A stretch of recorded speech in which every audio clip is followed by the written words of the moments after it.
जो कोई इंटरेस्टेड नहीं है वो जा सकता है इस मीटिंग को लीव करके। मैंने मिस्टर मेहरान आपको जबरदस्ती इस मीटिंग में नहीं रोका हुआ।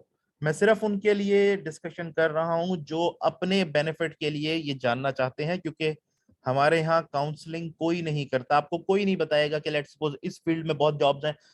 जितने डिपार्टमेंट्स आपसे आए होंगे मिलने, आई थिंक तकरीबन सब डिपार्टमेंट्स ने आपके साथ एक काउंसलिंग का सेशन तो किया ही होगा, बेसिक अपनी इंट्रोडक्शन का। मैं पिछले 10 साल से यहाँ पर करवा भी रहा हूँ, देख भी रहा हूँ। हर कोई आएगा अपने डिपार्टमेंट के बारे में बता के बहुत अच्छा है, इसमें देखिए हम ये कर देते हैं, हम ये कर देते हैं, हमारी ये पावर होती है, इसको ज्वाइन कर ले, बता के चले जाएगा। कोई आपको उसके ड्रॉबैक्स, उसके बारे में क्या पोटेंशियल है जॉब्स के अंदर, ऐसा कुछ नहीं बताएगा। एंड देन लेटर ऑन हमारे स्टूडेंट्स अक्सर स्पेशलाइजेशन चेंज कर रहे हो। तो मुझे अपने बैच के साथ याद है, हमारे दौर पे तो ये काउंसलिंग भी नहीं करते थे। ऑफर इस तरह की हो जाती थी कि वो बस फिर इस तरफ चले गए, इस तरफ चले गए।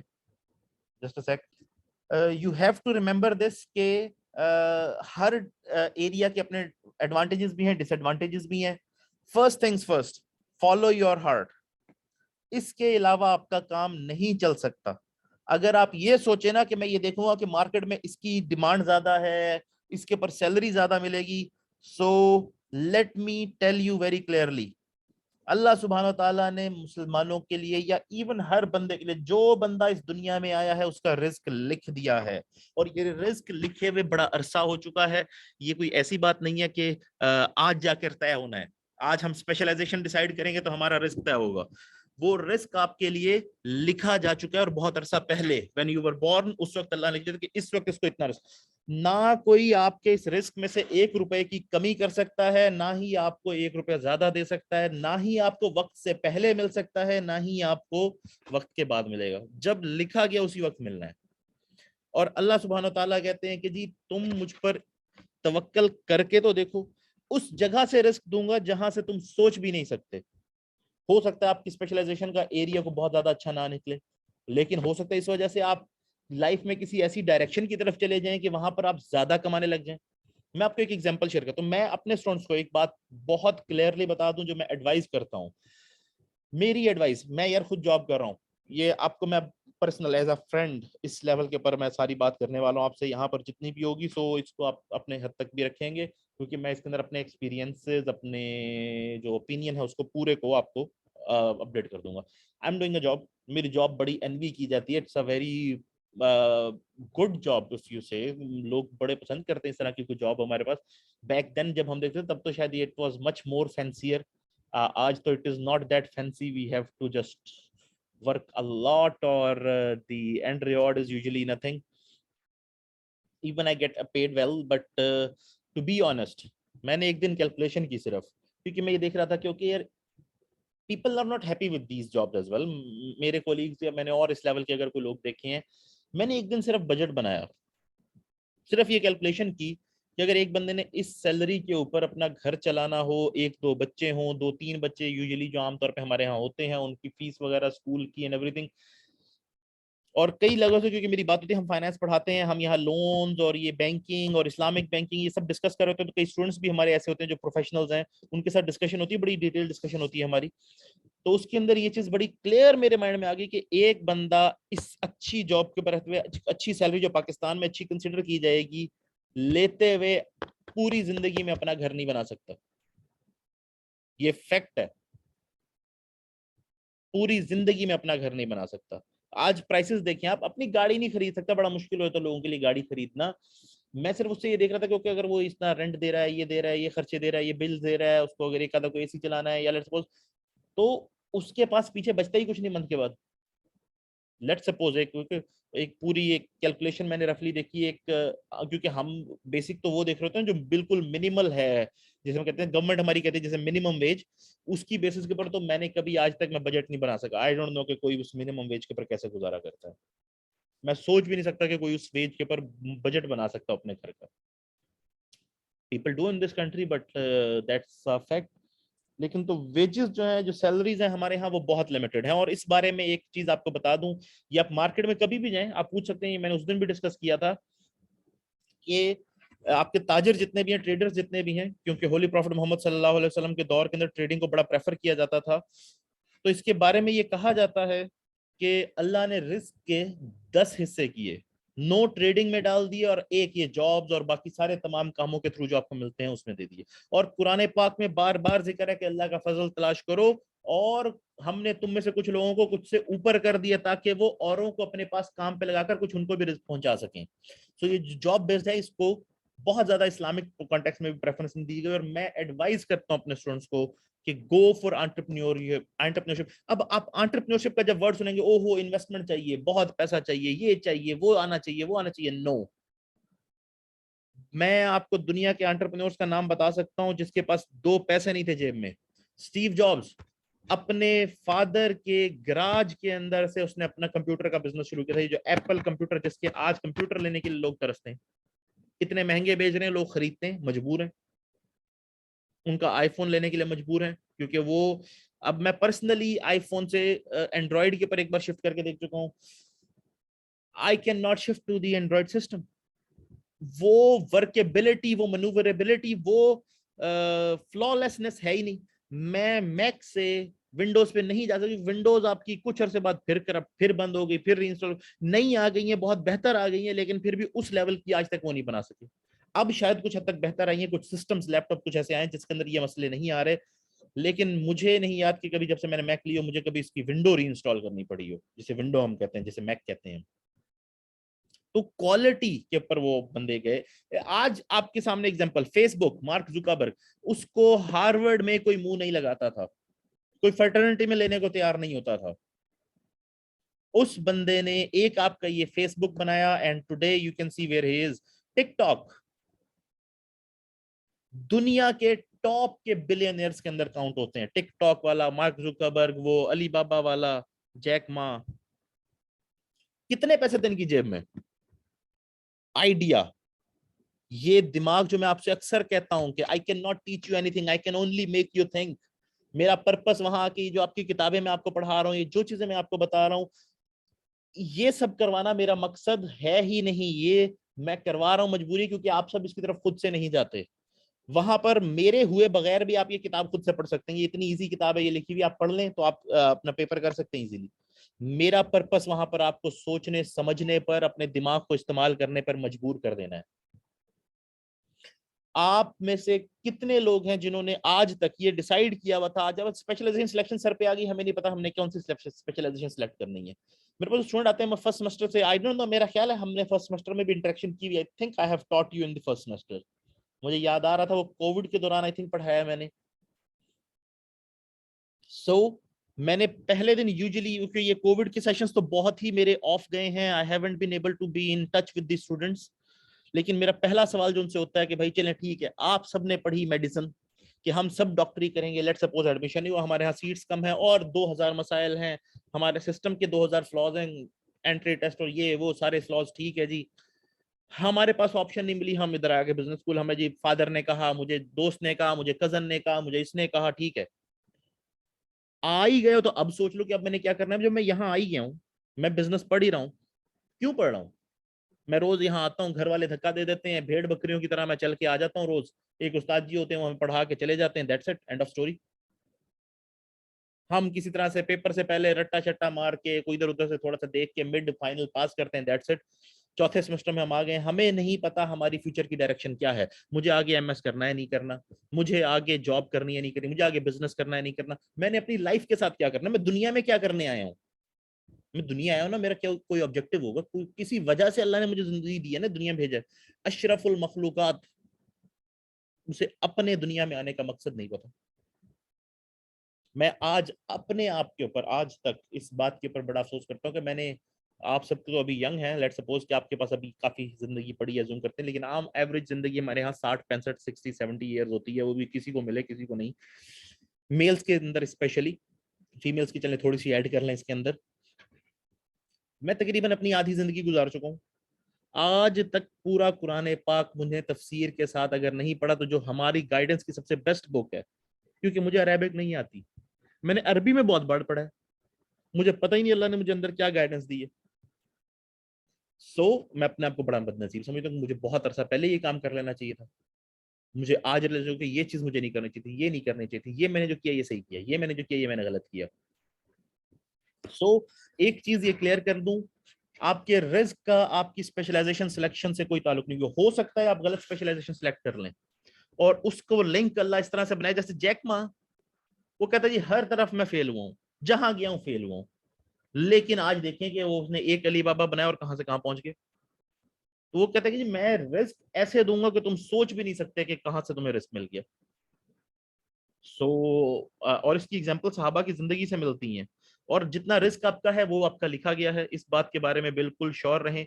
हाँ, ये अब आपके ऊपर है कि आप उसे हलाल तरीके से लेते हैं कि हराम तरीके से लेते हैं। आप ये कहना कि जी हराम में बहुत पैसा, मैं आपको अक्सर बताऊंगा यहाँ फाइनेंस के अंदर कि जी हराम के कामों में पैसा बड़ा है। लेकिन आपको मजे की बात बताऊं, आप चाहे वो पैसे हराम काम से कमाएं, अगर आप वो काम हराम से ना कमाते वो पैसे, तो भी वही पैसे आपको मिलने थे, लेकिन मिलने हलाल तरीके से थे। इसकी एक एग्जांपल शेयर करता हूँ। एक सहाबी थे, I don't remember, I think हजरत उमर का ये वाकया है या किसका है। तो वो कहते हैं कि जी मैं मस्जिद आया तो मैंने बाहर एक बंदा देखा, तो मैंने अपना घोड़ा क्योंकि कहीं बांधा, तो मैं उसके पास अपना घोड़ा छोड़ गया कि भाई मैं नमाज पढ़ के आता हूँ, तुम मेरे घोड़े का ख्याल रखना। जब कहते हैं मैं नमाज पढ़ के आया तो वहां पर घोड़ा तो था, लेकिन वो बंदा और उस घोड़े की जीन गायब थे। तो कहते हैं कि मैं मार्केट गया तो सामने की किसी शुरू की दुकान के ऊपर ही ना मुझे अपनी ही जीन नजर आ गई। तो मैंने पूछा ये कहां से? उसने कहा जी अभी अभी एक बंदा बेच कर गया है। पूछा कितने की बेची? उसने कहा जी 2 दिरहम की या 2 दिनार वट जो भी करेंसी थी उसकी बेची है। तो कहते हैं कि मुझे दिल में क्लिक किया और मुझे ये बात है कि कैसे हुजूर पाक मोहम्मद सल्लल्लाहु अलैहि वसल्लम ने हमें इस तरह बताया था कि जी अल्लाह ने तुम्हारा रिस्क लिख दिया, अब तुम पर है कि तुम इसे हलाल तरीके से लो या हराम तरीके से। कहते हैं जब मैं मस्जिद से निकला था मेरे दिल में था कि मैं इसको 2 दिनार या 2 दिरहम जो अमाउंट ये दूंगा। अब उसके ऊपर था अगर वेट कर लेता तो हलाल तरीके से ले जाता। उसने वेट नहीं किया, सबर नहीं किया, अल्लाह पर तवक्कल नहीं किया, हराम तरीके से ले गया। मिलने वही दो थे, ये अल्लाह ने लिख दिए थे। ठीक है, तो इस मामले के ऊपर परेशान होना छोड़ दें। दूसरी बात, जहां तक आपकी स्पेशलाइजेशन की सिलेक्शन है, कुछ स्पेशलाइजेशन ऐसी हैं जो कि आपको अच्छी जॉब्स की लैंडिंग करवा देंगी, लेकिन मैं फिर भी एडवाइस करूंगा कि job as a starting point लें, कुछ पैसे इकट्ठे करने के लिए लें कि कुछ 2 4 5 साल 10 साल आप लगाएं। अच्छी जॉब ऐसी कि जिसके अंदर से आप कुछ पैसे इकट्ठे कर सकें, सेव कर सकें और जॉब भी अच्छी हो।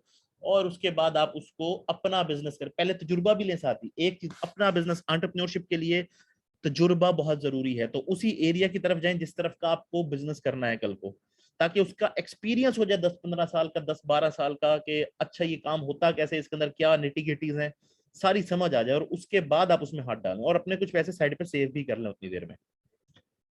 ठीक है, और बाकी एंटरप्रेन्योरशिप रिलेटेड हम पूरे सेमिनार आगे और करवाएंगे, उसमें सारा आपको गाइड करेंगे कि कैसे। हमारे यहाँ की सबसे बड़ी गलती होती है कि जितने पैसे सारे लगा दिए, सारे डूब गए। हमें ऐसा नहीं करना होता, हमें इतना जरूर अपने पास पीछे रखना होता है कि हम जब लॉस हो तो बेरेबल हो, हम दूसरा बिजनेस शुरू करने जितने पैसे हमारे पास पड़े हों।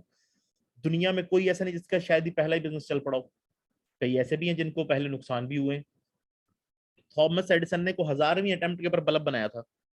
अगर वो 1000वीं अटेम्प्ट ना करता और 10वीं अटेम्प्ट के ऊपर ही रुक जाता कि भाई ये तो मैं हर बार फेल हो जाता हूँ, तो आपको बल्ब मिलता। अली बाबा बनाने वाला वो जैक मा है, उसने को कितनी बार ट्राई किया ये अली बाबा बनाने की कोशिश की, तो तीसरी चौथी पांचवी अटेम्प्ट के अंदर वो सक्सेसफुल हुआ, जो अली बाबा बन गया उसका। वरना पिछले सालों के अंदर वो फेल हुआ। केएफसी, केएफसी वाले वो जो है कर्नल सैंडर्स, उसने बड़ी बार कोशिश की कि केएफसी को, फिर उसने ऐसा अपनी रेसिपी इंप्रूव की, आखिरकार उसने उसको बेच दिया, उसके बाद जाके वो सक्सेसफुल हुआ। सो आप उस तरह का एरिया लें जिसके हिसाब से आप अर्निंग समझना चाहते हैं उस बिजनेस के पूरे निटिगिटीज को, और फिर उसके अंदर जाके हाथ डालें। कुछ एरियाज ऐसे हैं जहां पर आपके पास ना जॉब प्रोस्पेक्ट्स कम होंगे, कुछ ऐसे कि अब सबसे पहला तो आपका क्वेश्चन वैसे यूजुअली जॉब से रिलेटेड ही होगा कि जॉब किस एरियाज में सबसे इजीली आपको मिल जाएगी, स्पेशली भावलपुर में या हमारे लोकल सराउंडिंग्स के अंदर, राइट? एनीवन, कोई भी एक बता सकता है इसको? Yes. ओके, सो जो मेरे साथ, मैं अपने बैच की भी एग्जांपल देता हूँ, जो उससे बाद से मैंने अपने स्टूडेंट्स को पास आउट होते देखा है यहाँ पर, उनकी भी सबसे पहली जॉब जो हमारे बैच के अंदर उन स्टूडेंट्स को भी मिल गई थी जो अभी पास आउट नहीं हुए थे, मतलब आखिरी सेमेस्टर में थे हम जब उनको जॉब्स मिल गई थी, ऑफर हो गई थी। क्योंकि अगेन कॉन्टेक्स्ट बहुत मैटर करते हैं, इसलिए मैं आप सबसे अक्सर कहता हूँ कि आप बिला वजह के कॉन्टेक्ट की जगह कुछ ऐसे नेटवर्किंग जरूर रखें, कॉन्टेक्ट जरूर रखें मार्केट में प्रोफेशनल्स के साथ, इधर उधर कजन्स, दोस्त, रिश्तेदार, जिस जिसका कहीं कहीं पर कोई बिजनेस, कोई उनसे रिलेटेड कहीं पर जॉब उनके पास हो सकती है, उन सबसे कॉन्टेक्ट जरूर रखें। उनसे कांटेक्ट में रह हफ्ते में किसी को ईद मुबारक का मैसेज कर देंगे, एटलीस्ट आप कांटेक्ट में रहेंगे, इन टच रहेंगे। कांटेक्ट से बहुत जल्दी आपको ऑफर मिल सकती हैं, ठीक है, इस तरह से। तो वो वही लोग थे ये सारे जिनको जॉब मिली, जिनके कॉन्टेक्ट्स मार्केट में रहने वाले, इधर उधर दूसरे यारों वाले, सारे घूमने फिरने वाले, जैसे हम आमतौर पर बॉयज होते हैं, ठीक है। और जॉब उनको मिली मार्केटिंग की। मार्केटिंग बेसिकली मैं नहीं कहूंगा इसे, मैं इसको कहूंगा sales. Marketing is a different thing. Marketing की एक ब्रांच है सेल्स। तो यूजुअली जो सबसे पहली जॉब उन्हें मिली वो सेल्स की थी, और ये सबसे कॉमनली अवेलेबल जॉब होती है एक बिजनेस ग्रेजुएट के लिए, सेल्स की जॉब। अब सेल्स मार्केटिंग से डिफरेंट है, ये मार्केटिंग की एक ब्रांच है, लेकिन इसमें आपने मार्केटिंग नहीं करनी होती। मार्केटिंग इसका एक पार्ट होता है, थोड़ी बहुत मार्केटिंग आपने करनी होती है डेफिनेटली, लेकिन आपका काम बेसिकली सेल्स का होता है, डिस्ट्रीब्यूशन का होता है, कि आपके जो जो भी कंपनी है, और आमतौर पे ये कोक और ये फिलिप मॉरिस और इस तरह सिगरेट वगैरह और ये प्रॉक्टर एंड गैम्बल, ये बड़ी कंपनीज जो हो गई, इनकी आपको डिस्ट्रीब्यूशन, जो डिस्ट्रीब्यूटर्स होते हैं, इनके पास जॉब्स मिल जाती हैं। तो आपने बेसिकली पूरा, आपको एक बड़ा रीजन मिल जाता है। इसके अंदर ये भी होता है कि कोई शुरू आपको करते हैं कि बाइक शाइक उसका फ्यूल वगैरह से, लेटर ऑन वो आपको इसके अंदर कार भी दे देते हैं, उसका फ्यूल भी देते हैं, और एक बड़ा रीजन अगर आपके अंडर है, तो आप रीजनल अगर हेड हैं, ऑल्दो इसमें अब कंपटीशन काफी ज्यादा है, और इसमें आजकल जो है वो ये है कि अब जो आगे फ्यूचर में, अभी पाकिस्तान में तो शायद ये ना हो, लेकिन पाकिस्तान में जो अभी भी है वो प्रमोशन जो है वो काफी कंपेटिटिव है, टेस्ट होते हैं प्रॉपर इसके। और इसके अंदर जो है कि फ्यूचर के अंदर तो एआई जो होगी वो स्क्रीनिंग करेगी, तो बड़ा टफ हो जाएगा उसके बाद मामला। लेकिन इसमें ये होता है कि अगर आप प्रमोट हो जाते हैं, आपको एक अच्छा हेड रीजन मिल जाता है कि जी पूरा लेट सपोज साउदर्न पंजाब या पूरा पंजाब आपके अंडर है, तो आपको अच्छी खासी फ्यूल, क्योंकि आपने पूरा ट्रेवल करना होगा। इसमें ट्रेवलिंग बहुत ज्यादा है, क्योंकि आपको different area, different distributor, different दुकानों तक जाना है, उसके पास देखना है माल पूरा है, सप्लाईज पूरी करनी है, टारगेट होंगे आपके, आपको टारगेट्स पूरे करने होते हैं कि जी इस महीने में, इस साल के एंड तक आपने इतना माल सप्लाई कर देना है। तो जैसे ये लेज वगैरह और ये सारी कोक वगैरह सब, इवन सिगरेट्स, इन सब चीजों की जो डिस्ट्रीब्यूशन है उससे रिलेटेड सेल्स के टारगेट्स होते हैं, वो पूरे करने होते हैं। तो ये सबसे कॉमनली मिलने वाला ज्यादा अच्छा पे कर देते हैं रीजनबल स्टार्टिंग जॉब के हिसाब से। और लेटर ऑन फिर इसके अंदर फ्यूल और ये वो एक्सपेंसेस आपको ट्रैवलिंग के मिल जाते हैं, और ट्रैवल करना जिसको पसंद हो उसके लिए बहुत अच्छी जॉब है। तो डिफरेंट एरियाज आपको मिल सकता है, कोई डिफिकल्ट एरिया में मिल सकता है, इजी मिल सकता है, लेकिन जितने ज्यादातर लोगों को मैंने जॉब्स देखी हैं हमारे यहाँ, जो सबसे इजी और जिसकी नेटवर्किंग होती थी उसको ये वाली जॉब मिल जाती थी, और ये सबसे पहली जॉब थी जो लोगों को मिलती थी। इसके बाद दूसरे नंबर के पर जो यहाँ पर मेरे साथ मेरे फ्रेंड्स की और जो हमारे स्टूडेंट्स आमतौर पर यहाँ पर मुझे अक्सर मिलते हैं मार्केट में, वो है बैंकिंग। ये स्पेशली जो हमारी फीमेल स्टूडेंट्स हैं उनको, क्योंकि एचआर बहुत प्रमोट किया जाता है कि जी आप एचआर करें, फीमेल्स के लिए एचआर बहुत अच्छा है।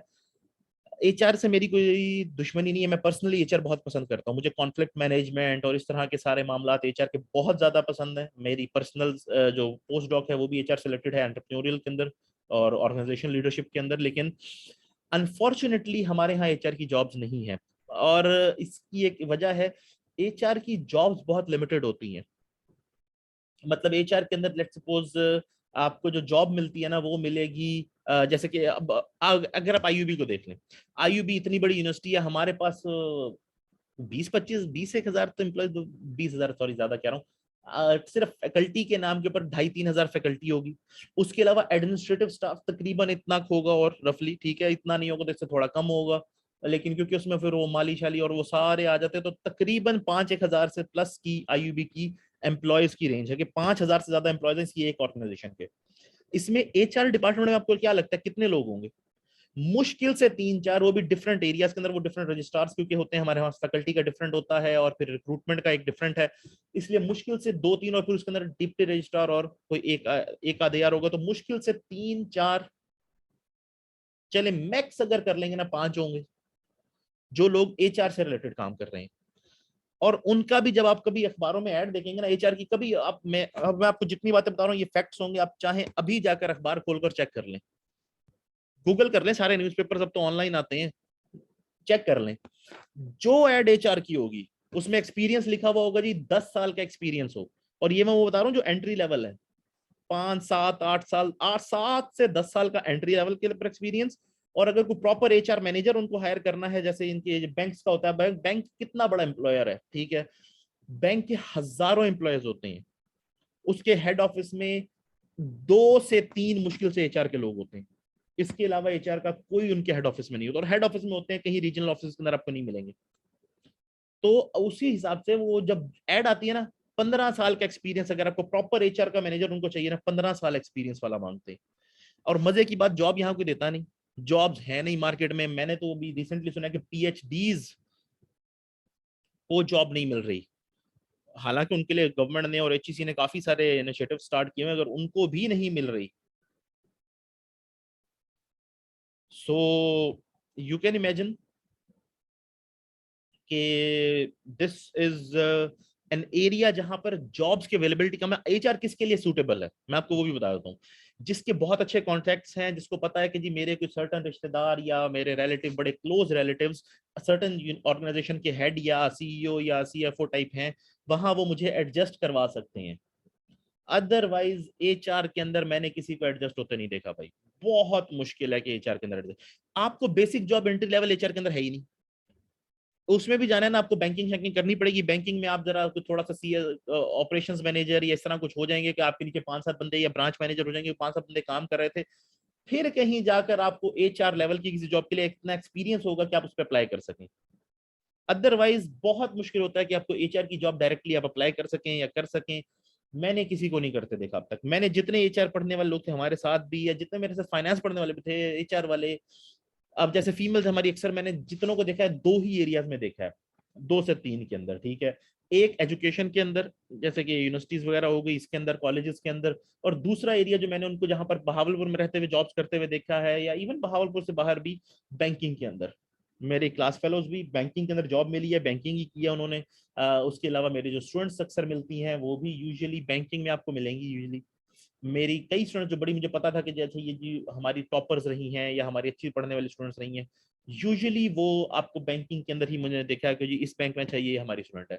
मेरे जितने स्टूडेंट्स हैं अभी इस वक्त भी, अगर आप देखेंगे तो मीजान बैंक के अंदर तकरीबन एक पूरा फ्लोर हमारे स्टूडेंट से भरा हुआ है।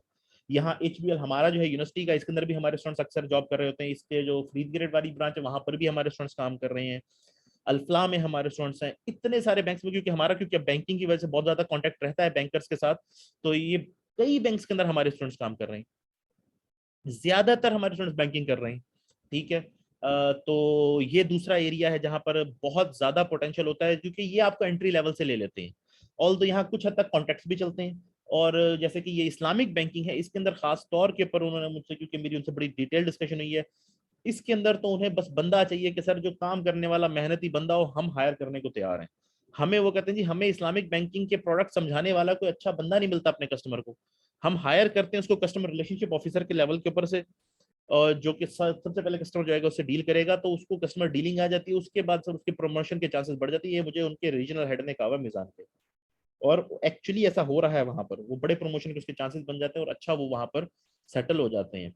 लेकिन मैं बैंकिंग किसी को फॉर लाइफ रिकमेंड नहीं करता। बैंकिंग इज फॉर दोज जो उसको समझ लें, एंजॉय करें, क्योंकि जैसे फीमेल्स हैं उनके लिए अच्छा रह जाता है। एक ऑफिस एनवायरनमेंट होती है बड़ी साफ सुथरी किस्म की, कोई आपसे ऐसे कोई बदतमीजी वगैरह नहीं कर सकता, और कूल एयर कंडीशन एनवायरनमेंट होती है। टाइमिंग हाँ थोड़ी सी उनकी ऑफ होती है, लेकिन वो तब होती है स्पेशली जब क्लोजिंग आ रही हो। डेली बेसिस के ऊपर तो ऐसा जितना बड़ा इशू नहीं है, लेकिन जब क्लोजिंग होती है, या बैंक रमजान से पहले जब आपके ये ज़कात डिडक्शन होनी होती है, इन ड्यूरेशंस के अंदर यूजुअली आपका टाइम का फिर कोई हिसाब नहीं रहता। बाकी बैंकिंग की जॉब में असल टेंशन होती है बीएम को या इस तरह किसी को। बाकी एम्प्लॉयज जो ऑपरेशंस मैनेजर है या कोई और है, उनको कोई टेंशन नहीं कि अकाउंट्स टारगेट्स उन्होंने पूरे करने होते हैं। उनको यूजुअली ऐसा जितना बहुत कोई बॉदर नहीं कर रहे होते वो से, उन्हें अपनी, क्योंकि अपना ही चीजों को डील करना होता है। तो उस कॉन्टेक्स्ट में मैं स्टूडेंट्स को रिकमेंड करता हूँ कि आप स्टार्टिंग के ऊपर, क्योंकि ये आपको विदाउट एक्सपीरियंस ले लेते हैं, चले जाएं किसी में, आपने मार्केटिंग की है, आपने कुछ भी किया, आपकी जॉब उठा लें, आप चले जाएं। और उसके बाद आपको जब एक्सपीरियंस मिल जाता है, आप जिस एरिया में शिफ्ट होना चाहते हैं वहां पर स्विच भी हो सकते हैं। और बैंकिंग में एक एडवाइस मेरी ये भी होती है कि बैंकिंग में यूजुअली प्रमोशन मुश्किल होता है। इस्लामिक बैंकर्स ने तो मुझे कहा है कि वो कर रहे हैं, और वहां पर इतना ज्यादा पोटेंशियल है, क्योंकि इस फील्ड में डेवलपमेंट बहुत ज्यादा है। इवन के यूके में भी बहुत डेवलपमेंट है, और पूरी अब Islamic world suddenly Islamic banking की तरफ शिफ्ट होने लगी है, क्योंकि इसमें बड़ा पोटेंशियल है इस्लामिक बैंकिंग के अंदर। सो वहां प्रमोशन के चांसेस हैं, वहां हो रहे हैं। लेकिन उसके अलावा जो मैंने देखा है कि प्रमोशन बैंकिंग में यूजुअली होती है कि आप स्विच करें एक जॉब से दूसरी पे, दूसरी से तीसरी। और मैं स्टूडेंट्स को क्यों रिकमेंड करता हूं कि जॉब पकड़ लो, जो पहली जॉब मिले ना पकड़ जरूर लें। एक आपको एक्सपीरियंस मिल जाता है, दूसरा आपको काम सीखने को मिल जाता है, जो बहुत इंपॉर्टेंट बात है। तीसरी चीज, जब आप फ्री बैठे होंगे ना तो फिर जॉब मुश्किल हो जाती है बहुत, और खर्चा। जस्ट इमेजिन, मैंने अभी एसोसिएट प्रोफेसर के लिए आईयूबी में अप्लाई किया है। मैंने 2 बार सीट्स आई हैं, 2 बार सीट्स के ऊपर अप्लाई किया है। मेरी पर टाइम इन्वेस्टमेंट जो रही है वो 1-1 लाख रुपए इन्वेस्टमेंट रही है। क्यों? क्योंकि वो सीट्स डिफरेंट डिपार्टमेंट्स की अनाउंस करते हैं। हर डिपार्टमेंट की आपको एप्लीकेशन फीस साथ पे करनी है। लेट्स सपोज 5000 है, तो मैंने लास्ट टाइम भी 40,000 पे की, उसके बाद अगली बार 45,000 पे की हर सीट के अगेंस्ट। और ये सिर्फ फीस है, और उसके साथ जो सेट जाते हैं 5-5 सेट को डिमांड करते हैं, और उसके अंदर अच्छे खासे मेरे पेजेस लगते हैं, तकरीबन एक थीसिस के बराबर बुक हो जाती है। और आपका थीसिस नहीं, मेरा जो अपना पीएचडी थीसिस, मुझे याद है मैंने अच्छा खासा बड़ा बनाया था, वो तकरीबन मुझे कॉस्ट अच्छी खासी पड़ जाती, तकरीबन इजीली 1 लाख रुपया पर एडवर्टाइजमेंट मुझे इनको अप्लाई करने पे लग जाता है। इस तरह से कई और है जहां पर थोड़ी कम होती है, लेकिन तो 20-25 हजार से कम मैंने नहीं कभी देखा कि 20-1 हजार, 15-20 हजार तो आम लग जाता है ना आपका जॉब से अप्लाई करने पे। मेरे सॉरी अबाउट दैट। तो मेरे एक दोस्त, उसने बड़ी सेविंग्स की थी, और उसके साथ उसने ना फिर अपने ना जॉब के जिस दौरान हमारे साथ वो पढ़ रहा था, उसने सेविंग्स की, वो पढ़ाता भी था ट्यूशन वगैरह, तो उसने सेविंग्स की थी। तो उसने मुझे बताया कि सर 2 साल से यार मैं अब जॉब के लिए अप्लाई कर रहा हूँ, 2-1 साल हो गए थे हमारी खत्म हुए हुए बीबीए ऑनर्स यहाँ से ना आईयूबी से। तो कहते मैं अप्लाई कर रहा हूँ, और मेरे जितने सेविंग्स मैंने इस काम के लिए किए हुए थे, मैं सारे पैसे लगा चुका हूँ, मेरे पास पीछे कुछ नहीं बचा इसमें से। मैं इतने सालों से सेविंग्स की हुई थी कि जी चलो जॉब के लिए जहां अप्लाई करता हूँ, कोई इंटरव्यू के लिए कॉल ही नहीं करता, इंटरव्यू के कॉल कर लें तो कोई आगे फाइनल कॉल नहीं करता, टेस्ट के लिए कॉल करते आगे कॉल नहीं करता, और ये बड़ा मुश्किल हो जाता है क्योंकि मैंने खुद अप्लाई किया है, this has happened to me a lot of times. मैं पर्सनली अपने स्टूडेंट्स को इसलिए रिकमेंड करता हूँ कि भाई नहीं हो रहा ना ये काम, नहीं मिल रही जॉब, तुम काम क्यों नहीं कर लेते कोई। अब काम में हमारे स्टूडेंट का मसला एक आ जाता है कि जी ये टाई पहनूंगा, उसके अलावा कोई प्रॉपर, क्योंकि हम आपको एक बाबू टाइप बना देते ना कि अब जी दफ्तर एयर कंडीशन होगा तो वहां काम करूंगा। भाई बिजनेस पाकिस्तान में एयर कंडीशन दफ्तर में नहीं है। एक किराने की दुकान खोल लो यार, इतना रिटर्न है कि आप सोच नहीं सकते। ये मैं अक्सर, मेरी सिस्टर, मेरी वाइफ ये डॉक्टर हैं, तो इनको मैं अक्सर इस बात के ऊपर तंज करता हूँ, जब हम कभी फ्रूट वाले के पास खड़े होते हैं ना, तो मैं कहता हूँ कि ये देखो सामने, ये फ्रूट वाला जो है ना, ये अपनी सीट से उतर के नीचे नहीं आता यहाँ पर फ्रूट देने के लिए, नहीं लेना निकल जाओ। मैं कह उसको वजह है, तुमने डॉक्टर बनते बनते इतने पैसे जाया किए, इतना टाइम जाया किया। ये बंदा आज तुमसे ज्यादा कमाता है यहाँ पर बैठ के 1 महीने का। एंड ये फैक्ट है, ये आपके गोलगप्पों वाले, ये बिरयानियों वाले, ये आपके शाम को जो ये फ्रूट चाट बर्गर वगैरह बेचने वाले, ये बड़ा अच्छा कमाते हैं। ये फोटोकॉपियर, ये हमारे यहाँ यूनिवर्सिटी में जो फोटोकॉपियर बैठा है, शायद मुझसे ज्यादा पर मंथ वो फोटोकॉपियर कमाता है 1 महीने के अंदर। ये जो आपकी कैंटीन है पीछे बनी हुई, वो पर मंथ मेरी सैलरी से कहीं ज्यादा, मैं 19th ग्रेड का ऑफिसर हूँ, वो मेरी सैलरी से कहीं ज्यादा आपसे पर मंथ कमा जाता है। क्या है उसके पास, एक छोटा सा खोखा खोल के बैठा है वहां पर, उसने एक उसकी जो भी पेमेंट की। यार ये जो आपकी कैंटीन है ना, अच्छा खासा महंगा इसका ठेका गया था, जो मुझे याद है आखिरी, जो सेंटर मेन कैंटीन है आपकी बीजे की, ये हमारे बगदाद जदीद कैंपस की, इतना महंगा ठेका था कि बंदा सोचे यार इतना ठेका जो 1 साल का पे करे, वो रिकवर कहाँ से करेगा। पॉसिबल नहीं, उसने स्टूडेंट से रिकवर करना। ये सोच रहे थे कि यार इतनी महंगी चीजें ये स्टूडेंट्स को बेचेंगे, वो वाकई कई चीजें काफी महंगी भी बेच रहे होते हैं, लेकिन स्टिल वो रिकवर करते हैं उस कॉस्ट को, और उसके अलावा ऊपर कमाते हैं कुछ, तो लेकर ये ठेके ले रहे हैं ना इसके। सो बहुत बिजनेस है यार, इतनी चीजें आप मैन्युफैक्चर करके बेच सकते हैं, इतनी चीजें आप, छोटे छोटे बिजनेसेस हैं। अगेन पोटेंशियल बहुत ज्यादा है, ठीक है। आपको थोड़ा सा उसकी एक्सपर्टीज होनी चाहिए उस एरिया की, उसकी ट्रेनिंग लेने की बात है टोटल, तो आप अपना बिजनेस कर सकते हैं उस केस के अंदर, ठीक है। तो बैंकिंग में इसलिए कि यूजली स्टार्ट करें, और मैंने कई देखा कि बैंकर वो बैंकिंग स्टार्ट करते हैं, उनको सारा लोन शोन सारा सिस्टम बैंकिंग का समझ आ गया होता है, कुछ पैसे उन्होंने अपने जमा किए होते हैं, कुछ वो बैंक से लोन लेते हैं, जाके अपना बिजनेस बना लिया, किसी बिजनेस के पहले कुछ अर्सा टाइम दिया, सीखा उसको, जाके अपना बिजनेस खोल लिया, और कहते हैं जान छूट गई यार वहां से, अब हम अपना उससे ज्यादा ही कमा लेते हैं कुछ ना कुछ। सो ये पोटेंशियल भी है। तो बैंकिंग में सिर्फ उस केस में रिकमेंड करता हूँ जैसे फीमेल्स हैं, वो चाहती हैं कि साफ क्लीन अच्छी जॉब हो, जैसे कि एचआर के केस में। लेकिन एचआर के केस में जॉब मिलती ही नहीं है, ये मैं बॉयज को भी स्पेशली रिकमेंड करूंगा कि अगर तो आपके बहुत अच्छे कॉन्टेक्ट्स हैं तो जरूर जाएं एचआर की तरफ। अदरवाइज आप न्यूज़पेपर उठा के चेक कर लें, 10 साल 15 साल का एक्सपीरियंस मांगते हैं, किसी के पास नहीं होता। मैं अपनी जब जॉब के लिए अप्लाई करता थी, 2 साल का एक्सपीरियंस अगर कोई मांग रहा है ना, मैं कहता भाई कुछ जॉब देगा तो 2 साल का एक्सपीरियंस मैं किधर से लेके आऊंगा भाई, मैंने घर से तो नहीं बना कर लेके आना, 2 साल के मेरा एक्सपीरियंस है जितना। तो बैंकिंग में मैंने ये देखा है कि इनिशियल जॉब वो आपको दे देते हैं, और इजीली आपका साल 2-3 का एक्सपीरियंस हो, उसके बाद आप जहां मर्जी। और मैं ये कहता हूँ कि चाहे बैंकिंग की मिल जाए चाहे सेल्स की मिल जाए, आप ले लें, आपका 2-3 साल का एक्सपीरियंस हो जाएगा ना, आपके सीवी में लिखा होगा 3 साल का एक्सपीरियंस है, साथ में कुछ 4 पैसे जेब में आ रहे हैं, ठीक है, खर्चा निकल रहा है, और फिर आप अब उस दौरान ढूंढते रहे और जॉब्स, जो अच्छी मिले उसके ऊपर अप्लाई करते हैं, जिसके पास कोई भी नहीं हो वो जो पहली मिलती है उसके ऊपर यार दे दो, चलो जो भी है मुझे रख लो भाई। उसके पास एक है, उसके ऊपर वो चल रहा है, जैसे ही उससे बेटर को अच्छी वाली मिलती है उसके ऊपर चला जाएगा। उसको लगता है यार ये वाली सही नहीं लग रही, कोई और का वेट कर सकते, उसके पास एक और ऑलरेडी जॉब है ना ऑलरेडी। तो ये एक पर्सपेक्टिव है इस मामले पे, मेरा अपना ओपिनियन है ये, ठीक है। मूविंग फॉरवर्ड, और मार्केटिंग में फिर यूजुअली हमारे यहाँ जॉब्स नहीं है। सेल्स की जॉब्स मैंने आपको बता दी हैं, फाइनेंस की हमारे यहाँ जॉब्स नहीं है, हमारे यहाँ बेसिकली बैंकिंग की जॉब्स हैं। फाइनेंस की कोई जॉब्स ऐसे बहावलपुर एरिया में नहीं है। ये बेसिकली इंडस्ट्रीज के अंदर और जहां जहां आपको बड़े शहर मिलेंगे वहां मिलेंगी, हमारे यहाँ बेसिकली नहीं है। तो ये एक अनफॉर्चुनेट इशू है, लेकिन ये है। यहाँ जो फाइनेंस से रिलेटेड यूजुअली मिल जाती है वो फिर इंश्योरेंस मिलती है, और इंश्योरेंस आपको पता है कि वो एक जरा डिफिकल्ट एरिया है, वो आम बंदे के करने की बस की चीज नहीं होती, तो हमारे स्टूडेंट्स उसमें नहीं जाते। इसके अलावा हमारे पास जो है मार्केटिंग के अंदर भी हमारे पास एक्चुअली यहाँ मार्केट में कोई पोटेंशियल नहीं है, क्योंकि मार्केटिंग भी यूजुअली हेड ऑफिस के अंदर ही डिवीजन होते हैं, वहीं पर ही आपको अगर दूर कहीं जाना है तो दैट इज फाइन। इस एरिया में नहीं है। लाहौर कराची में आपको मिल जाएंगे, इस्लामाबाद में मिल जाएंगे, मार्केटिंग फाइनेंस और इन सब के। सेल्स यहाँ मिल जाएगी जरूर, सेल्स की जॉब बड़े आराम से मिल जाती है यहाँ पर। और फिर उनके लिए भी जब आपको एक कंपनी के पास जाना है तो वहाँ कॉन्टेक्ट कुछ ना कुछ आपके नेटवर्क बना हुआ, तो मैं इसलिए कहता हूँ कि जो जॉब मिल रही हो ले लो, वहाँ कोई कॉन्टेक्ट तो बनेंगे ना, चार लोग आए बिजनेस वाले, उनसे बातचीत हुई, किसी से दोस्ती हो गई, कल को उससे यार वो तुम्हारे पास अगर कोई जॉब है तो मैं इधर आ जाता हूँ यहाँ से शिफ्ट करके। आपको कॉन्टेक्ट बहुत हेल्प करते हैं, रिमेंबर दिस। ये मैं आपको अपना नहीं बता रहा, ये मैं आपको अंग्रेजों का बता रहा हूँ। अंग्रेज कहते हैं जी हमारा बिजनेस चलता है कॉन्टेक्ट्स के ऊपर। हमारे फादर की कार्ड देते थे ये लोगों को, विजिटिंग कार्ड, और हम तंग आ जाते थे कि भाई क्यों विजिटिंग कार्ड दी जा रहे सारों को, जिसका कोई ताल्लुक नहीं उसको भी दी जा रहे। वो आज जब वो खुद बिजनेस कर रही थी तो वो बता रही थी कि जी मैं तो अब इस बात को इतना समझती हूँ कि जी ये इसी वजह से हमारा बिजनेस चलता रहा है जो चला है। अदरवाइज ये कॉन्टेक्ट्स, ये नेटवर्किंग ना होती, मेरे फादर ने इस तरह से लोगों को कॉन्टेक्ट्स अपने ना दिए होते, तो ये बिजनेस चल ही नहीं सकता था। तो आज मुझे इसकी इंपॉर्टेंस का पता है, मैं अब खुद कॉन्टेक्ट्स अपने डिस्ट्रीब्यूट करती हूँ, नेटवर्किंग करती हूँ, मुझे करनी पड़ती है, सोशल मीडिया हो चाहे कार्ड्स देने का ही सिस्टम हो सिर्फ। So that is a very big thing जो कि हमारे बिजनेस में हमारी काम आती है, अपना बिजनेस करना हो या आपको जॉब करनी हो। मूविंग फॉरवर्ड, और कौन सी स्पेशलाइजेशन है हमारे पास?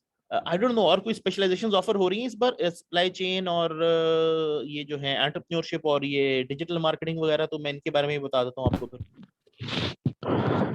सप्लाई चेन के बारे में हुई थी सर एक दफा, एक वो सेशन लास्ट टाइम हुआ हुई थी, था। वो लास्ट टाइम मैं आपको बताता हूँ, वो जो पिछला बैच है ना उससे बिल्कुल पिछला वाला जो बैच था उनके साथ, क्योंकि मेरी लंबी डिस्कशन थी, लास्ट जो बैच आया अभी उनके साथ तो नहीं हो सकी मेरी डिस्कशन ज्यादा। तो वहां उन्होंने रिक्वेस्ट करके सप्लाई चेन की ऑफर करवाई थी, क्योंकि उन्होंने मुझसे डिस्कस किया था, कुछ स्टूडेंट्स उसके अंदर ना थे, उनके रिलेटिव्स जो थे मामू वगैरह उसके कहीं वो थे सप्लाई चेन का काम करते थे, और उन्होंने उसको रिकमेंड किया था स्टूडेंट को कि भाई तू बाकी सब छोड़ दे, उसके कजन वगैरह थे, तो उसने कहा था कि सब छोड़ दे, सप्लाई चेन की चुपचाप स्पेशलाइजेशन पकड़ और आजा, हम तुझे एडजस्ट कर देंगे, कहीं भी एडजस्ट हो जाएगा। और मैंने उनकी डिस्कशन के अंदर यही उन्हें बताया था कि जी ये बात बिल्कुल सही कह रहे हैं, आपको सप्लाई चेन के एक्सपर्ट्स दुनिया में बहुत कम है, और आज सारा दुनिया सप्लाई चेन पे चल रही। सप्लाई चेन क्या है? ये जो आपकी शिपिंग होती है कि आपका एक प्रोडक्ट बना चाइना में जाके बिकेगा अमेरिका के अंदर, तो ये सारी सप्लाई चेन है ना। इस सप्लाई चेन की मैनेजमेंट आज बहुत इंपॉर्टेंट है, और इसके एक्सपर्ट्स दुनिया में बहुत कम है। तो अगर कोई सप्लाई चेन कर लेता है तो उसकी डिमांड बाकी बहुत ज्यादा होती है मार्केट के अंदर। तो सप्लाई चेन एक ऐसा एरिया जिसकी डिमांड है, लेकिन again I don't know Bahawalpur में इसका क्या कॉन्टेक्स्ट है, यहाँ पर बहुत कम है। पाकिस्तान, थ्रू आउट पाकिस्तान इसकी अच्छी डिमांड है, इंटरनेशनली इसकी अच्छी डिमांड है। ठीक है, तो सप्लाई चेन मैं जरूर रिकमेंड करूंगा कि अगर कोई करना चाहे, और स्पेशलाइजेशन ये ऑफर हो रही है, क्योंकि ये ऑफर इसलिए नहीं करते क्योंकि उन्होंने अपना प्रोग्राम लॉन्च कर दिया था, तो उन्होंने उस टाइम पे स्पेशल रिक्वेस्ट के ऊपर कहा था कि सप्लाई चेन की हमारी स्पेशलाइजेशन ऑफर की जाए, और उनकी क्लास बन गई थी स्टूडेंट्स की। तो ये एक बड़ा अच्छा एरिया सप्लाई चेन, अगर आपको मिल जाती है स्पेशलाइजेशन तो इसमें अपॉर्चुनिटीज अच्छी है, मैं रिकमेंड करूंगा कि आप सप्लाई चेन कर लें। चाहे अगेन मैं ये एक बात पहले